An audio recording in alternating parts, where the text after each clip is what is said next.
Well, when I was growing up, two important things happened in Hyderabad.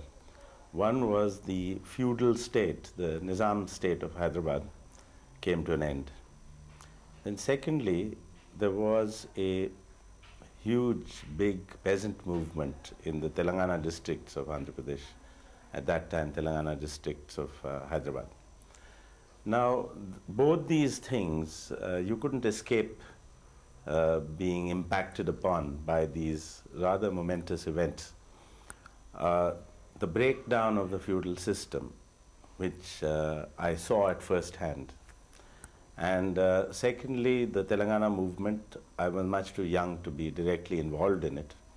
But certainly a lot of people who are involved in it, I came to meet and who became my friends, particularly some of the younger members who were in jail and who were released during the general amnesty. And some of them were my classmates, you know. And so that had a tremendous amount of impact and caused some of the style of thinking, I think, the manner in which I took to think in political and social terms.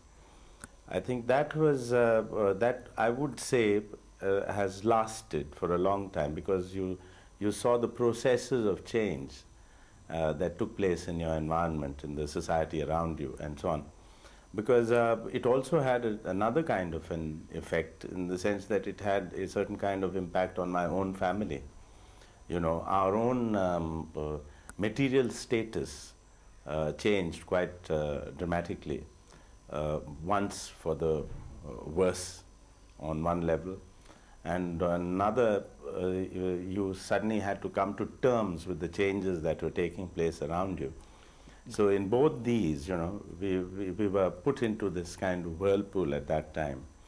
And I think being a participant in the issues of our times, it was not just as an observer in that sense, although I didn't really take part one way or another, but whether I liked it or not, I was a participant in the changes that were taking place in Hyderabad at that time.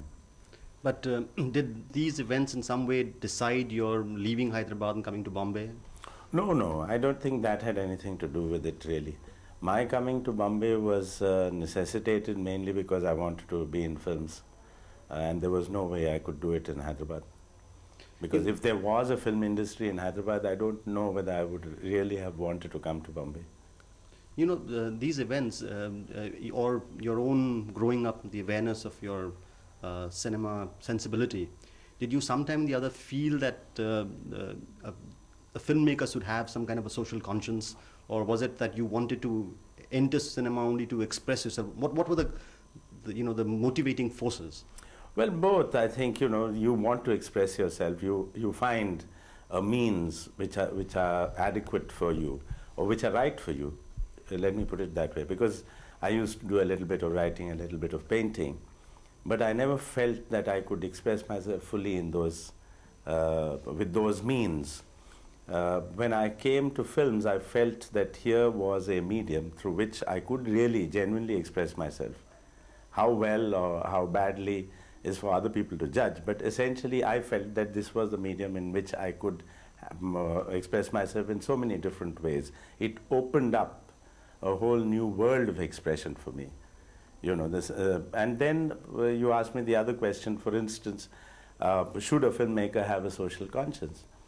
I think whether he likes it or not, he would have a social conscience. It's a question essentially of whether what his own view of social responsibility is. You see, the idea of social conscience, everybody has a social conscience. I don't think there's anybody who doesn't. But it's a question of what kind of social responsibility does he feel, you know. And this has to do with sensibilities of people. Because I feel that if you are with a medium, which is essentially a social medium, like the cinema is, whether you like it or not, it's a social medium. It's not a medium like a painter's medium. Because it is a social medium, somewhere along the line, a sense of social responsibility does creep into it. You know, you feel somehow responsible because you have a very powerful medium in your hands. You are, getting people to see it, through which you are willy-nilly expressing a point of view, and you are expressing a point of view to people who are watching it in a largely passive condition. And therefore, the chances are that your points of view will be accepted more easily than if two people are talking to one another. No, there are two ways of actually expressing social consciousness. I mean, one is, as you said it just now, it's a kind of an automatic existence. There it is. You cannot take it away. The other is a more contrived stand. Very classically, wouldn't like to sort of bring those examples in. But let's say, for instance, Mr. Ray, he's never taken, though he's had some social stands, but he's never really made films that would be overtly or directly called political. One can debate on that. But what I'm trying to say is that would you, if you were given an option, react to these social events and find these as subject matters for your film? Or would you just do it indirectly and accept that every filmmaker has a social responsibility? And depends on what kind of subjects you're dealing with, The choice of your subject determines the way you're going to handle it. I don't think that there is, it's not as though it's a neutral view that anybody takes. There is no such thing as a neutral view. There may be an objective view, but there is never a neutral view. So in the case of Mr. Ray, what I feel is that he does take a fairly strong social stand in every film he does. It may be an individual stand in relation to other people. But he's got all those kinds of views very clearly there, but they need not necessarily be propagandist in nature. Well, you see, one of the things is that people in third world countries experience the changes around them much more directly. They're affected by every little change. Now, that's why I think filmmakers in third world countries, or developing countries, I won't use the word third world countries, in developing countries, which are going through so many kinds of processes of change, sometimes traumatic processes. Now, in all this, it's very difficult to keep yourself from being affected by it. That's what it is, really. It's not a question of making comparisons. You can't make comparisons, because you are affected by everything that happens every day around you. For instance, if you're living in the city of Bombay, whether you like it or not, overcrowding in buses, long queues, not enough, sufficient number of trains, commuting long distances with a great deal of, you're constantly hassled by life around you. All these things, prices zooming of vegetables, meat, all sorts of things. If it rains, it gets flooded. Now, you're affected by these events. You cannot not be affected by them. So we're not living in a situation where such things don't affect people too much. And this is really the problem. And therefore, if filmmakers in countries like India are affected by the environment in the manner in which they express themselves through film, it's a real relationship between them and their environment. It affects them immediately. You can't escape it. Now, there are practically no filmmakers in India who remain unaffected by this sort of thing, or writers even, or painters even. Who is there who is not affected by all this?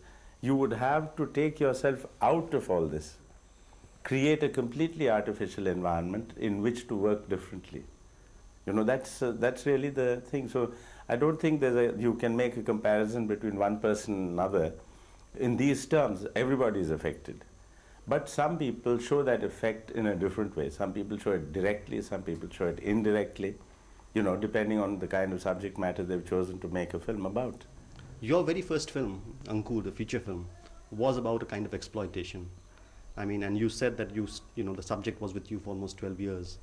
Could you talk a little about that? Oh, sure, because you see, that was a direct result of the changing of the feudal system.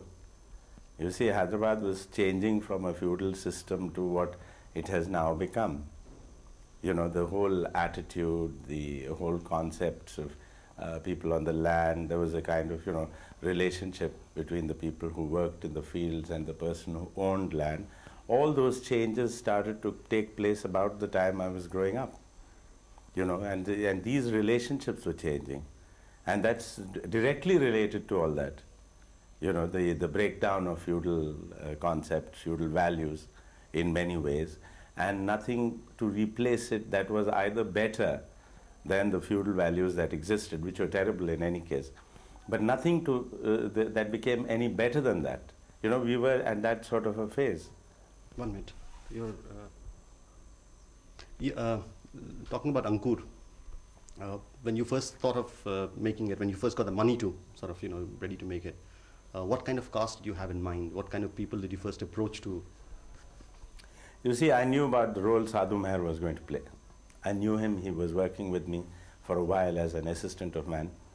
He had come out of the Film Institute, a very talented actor. I knew the part he was going to play, which he did.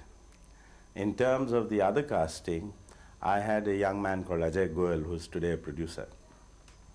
I had done screen tests with him to play the role that Anant eventually played. He had a problem. He fell ill with jaundice 1 week before we started shooting the film, so he was out. As far as the main part is concerned, Shabana's part was very interesting because you see the first person I had asked was Wahida, because I could see Wahida in my mind for that particular part. She said yes in the beginning, but later on she wasn't sure she could do it, so she said no. So that sent me into a tizzy, and I asked several other people, among whom were Sharda, from the south, who was not sure whether she could speak Hindi well enough or Dakhni well enough. Then I asked Aparna. Even she wasn't very sure, and eventually said no. And while this was going on, I had this girl come from the Film Institute, walk into my office in extremely westernized clothes and bringing me an album of pictures which were